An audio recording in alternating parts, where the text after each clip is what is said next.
Take the case po dito sa Diskaya. Tatlo na po ang kumpanya, isa lang may-ari. Pag na-blacklisted, apply. So, ibig sabihin po ba, kung may kumpanya ako, mabablacklist, gagamit lang ako ng ibang pangalan, mag-a-apply ako, pwede na naman. And then I can apply again, same project or same agency, kahit na na-blacklist ako ng DPWH.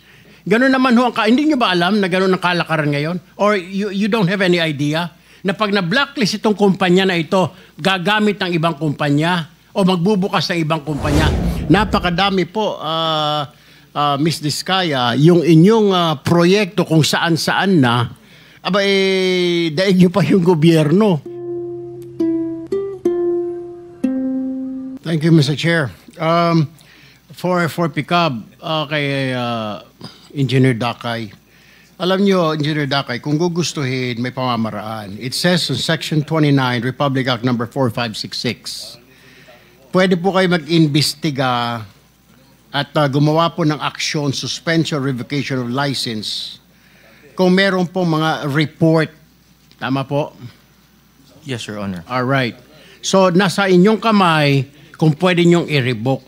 Hindi po ba kayo nag-iimbestiga na maaring yung ilang mga tao ninyo ay naareglo at nababayaran kaya bigay na lang na lisensya? Take the case po dito sa Diskaya. Tatlo na po ang kumpanya, isa lang may-ari. Pag na-blacklisted, apply. So, ibig sabihin po ba, kung may kumpanya ako, mabablacklist, gagamit lang ako ng ibang pangalan, mag-a-apply ako, pwede na naman. And then I can apply again, same project or same agency, kahit na na-blacklist ako ng DPWH. Ganun po ba? You tell me. No, Your Honor. PICAB is also a quasi-judicial body. And we do a lot of investigations, and we also resolve a lot of cases. Investigation siguro sa mga maliliit, pero kapag mga malalaki na kagaya nito, wala ho kami naririnig. Bakit 15 po sila na nagkunsabahan, binulsa yung pera ng bayan, 1.3 trillion, wala tayong narinig. Ngayon, nandito kayo, nagpapaliwanag, sasabihin nyo, meron kayong quasi-judicial. Nasaan yung quasi-judicial? Bakit yung pinayagan nangyari? 2022 hanggang 2025, 3 years, engineer. Wala kayong ginawa, hindi nyo kinansela yan. Isang kumpanya, tatlo pa. Yung isang may-ari. Wala kayong ginawa. Ngayon, pinapakita yung sa amin dito na meron kayong ganito, meron kayong nasaan yun sinasabi mo? 3 years. I understand very well your concerns, Your Honor, and I appreciate that very much. However, PICAB does not play any part in the implementation of the project. I'm not saying part of the implementation. Yung pag-apply lang at engineer ng license. Kasi pag na-blacklist yung... Ganun naman ho, hindi nyo ba alam na ganun ang kalakaran ngayon? Or you don't have any idea na pag na-blacklist itong kumpanya na ito, gagamit ng ibang kumpanya o magbubukas ng ibang kumpanya? Alam nyo ho ba yun? Hindi. You know that, right? We hear that every now and then, Your Honor. You hear that, but you don't investigate. Na pag na-blacklist ng DPWH o ng kung anong ehensya, papalit ng pangalan or tatayo ng pangalan para makapasok ulit. Actually, Your Honor, when a company is blacklisted by any government agency, then we actually suspend their licenses. Well, hindi ko maintindihan na engineer, wala naman po na-suspend sa 15 na yan eh, di po ba? Wala ho kayo, hindi ko alam kung nagtatanga-tangahan kayo, hindi nyo alam trabaho, o natapalan lahat ng mga mata ninyo ng salapi, kaya ho ganon. Balikan kita mamaya, Mr. Chair. I'd like to go to direct this question to Ms. Zara Diskaya. So ma'am, nung blacklist po isang kumpanya nyo, ganun po ba ang SOP ninyo? Magtayo na lang ng ibang kumpanya para makasali, kaya dumami ang kumpanya nyo? Or kaya kayo nag-apply ng mga lisensya dito sa PICAB ay para may maparentahan po kayo na mga lisensya po ninyo? Kasi napakadami po, Miss Diskaya, yung inyong proyekto kung saan-saan na, daig nyo pa yung gobyerno. Imposible naman ho, yung equipment nyo rito, may equipment kayo dito, napakadami yung equipment. Tama po yung sinasabi ni Senator Tito Soto na sa isang lugar, napakadami yung equipment, sa iba't ibang lugar. So, ano ang purpose na napakaraming kumpanya? What is that? Ay, sir po, yung ibang companies po, we've divested from those companies. So I am directly lang with Alpha and Omega. Vested. Interjection, Mr. Chair, with the permission of Senator Erwin. Go ahead. Go ahead. Salamat, Mr. Chair at Senator Erwin. Actually, when my time comes to question, ma'am, Ms. Diskaya, hindi lang po isa, hindi lang po 3 kumpanya tulad ng sinabi ni Senator Erwin. 9 na kumpanya ang ipapakonfirm ko sa inyo na actually, kayo at kayo pa rin po, kayo pa rin po ang may-ari. Salamat po, Senator Erwin, Mr. Chair. Maraming salamat, Mr. Chair. Can I go to the Commission on Audit now, Mr. Chair, if they're here?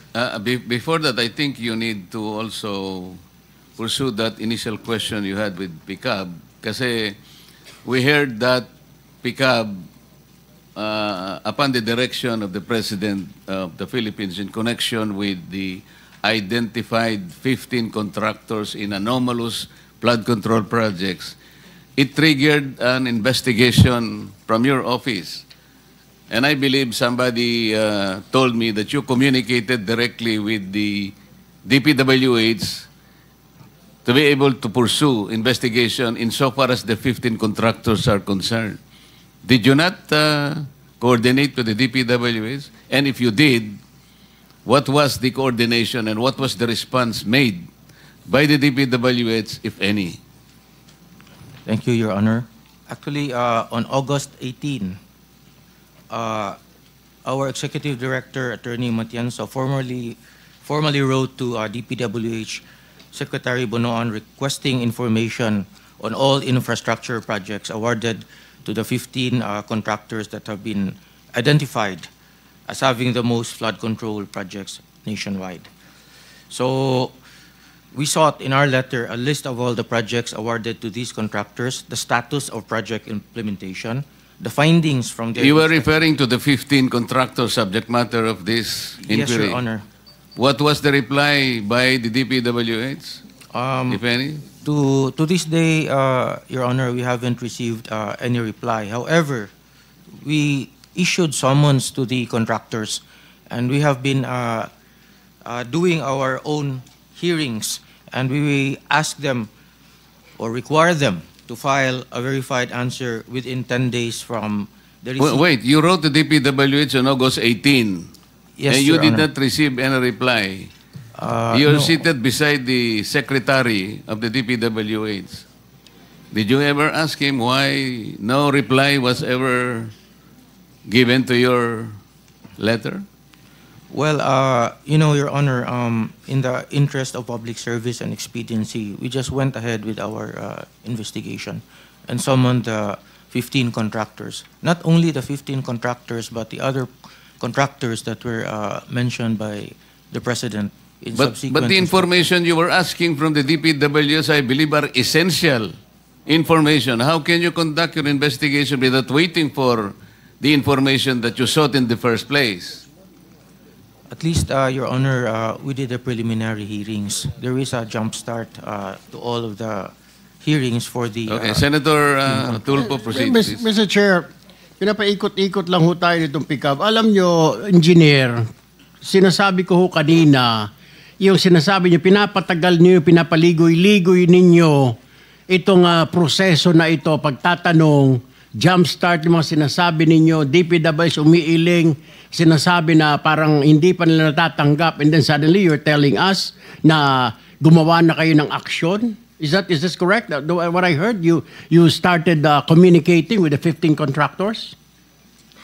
Actually, the day after the President mentioned the 15 contractors, we actually summoned the 15 contractors for investigation. Okay. So, ongoing investigation. Yes, Your Honor. Anong siglo natin malalaman ang resulta ng investigation nyo? Kasi pag ang gobyerno ang nag-imbestiga, taon na binibilang. Baka retired na kami lahat dito, nandiyan pa kayo nag-imbestiga. When do we expect the result of that investigation? Okay, Your Honor, for starters, we have preventively suspended their ARCC for flood control. So that means that they cannot bid for any subsequent flood control projects. Hindi naman nila kailangan po mag-bidding dahil na kumita na ito mga ito eh. Yun lang ho, yung they cannot subsequent flood control projects, di na sila pwede mag-bidding. Dapat to, suspindihin nyo na ho lahat yan eh. Mismo ang Pangulo nagsabi, deficient yung kanilang mga proyekto, substandard, ghost project, ganun lang. Next flood control project pa sila suspendido. Ngayon hindi sila tanggalan ng lisensya. Kailan ho natin maririnig, engineer, na suspendido ang mga lisensya nila o kumpiskado ng mga lisensya nila? When will we hear that? Your Honor, we are seriously investigating and conducting the hearings at PCAB, Your Honor. And Do you have a time frame for that, Mr. Chair? Yes, Mr. Chair, because we have to also realize and recognize that the contractors are also represented by counsel. Kasi ang totoo niyan, hindi importante sa amin yung suspension or blacklisting. Ultimately, revocation ang pinag-uusapan dito eh. Kasi seryoso po ito eh. I would request my colleagues to also put in perspective ang hinahanap po natin nung dito yung mga ghost projects. So gusto ko pong marinig po yung mga tanong ninyo. Hanapin po natin sa DPWH. Kasi importante po ito, kailangan nating ilagay muna sa umpisa. Bakit po yung ipinangako ng mga ghost projects na dapat sana ito yung ating sinusubaybayan ngayon, kagaya po ng aking opening statement. Ang iniintay po namin na hindi bababa sa 50 ghost projects. Sa listahan po namin, meron na po kami.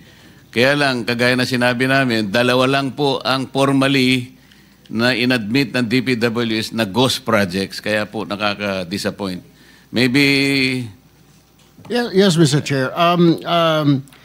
I will just reserve some of my questions later to give way to the other senators here. But I have only one last question, Mr. Chair, for Mrs. Diskaya. Ma'am, sinabi ho ninyo, nag-divest na po kayo. Ano yung sabihin ng divest? What do you mean by that? We are no longer part of those companies. Okay. Kung hindi na po kayo part of those companies, how come you're still the chief operating officer, pati ang asawa mo sa ilang construction companies na ito?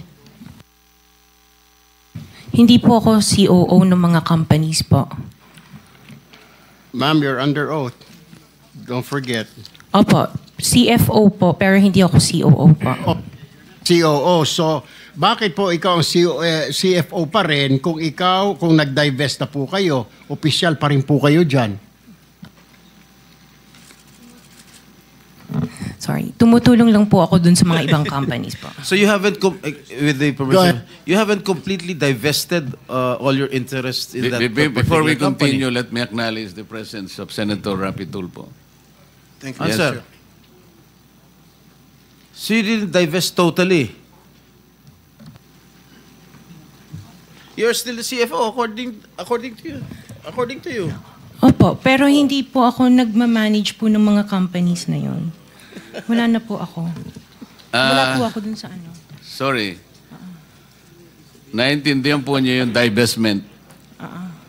Kanino niyo po i-divest? Kasi po pag nag-divest kayo, there is somebody, doon niyo po isasalin yung pong inyong interest sa isang company. Kanino po nasalin? Nung mag-divest kayo, sino yung taong doon nyo i-divest po ang inyong interest sa korporasyon? Katulad sa St. Timothy, kay Maria Roma ko binigay po yung aking Sino siya? shares. Kamag-anak mo? She's the niece of my husband. Kamag-anak mo pa rin. Kayo pa rin. Kayo pa rin yan. Correct? Anyway, can I give my opening statement Okay. before I... Go ahead. I'll just my next round of questions later para to give way to our pro tempore. Ikaw na. Mr. Chair. Thank you.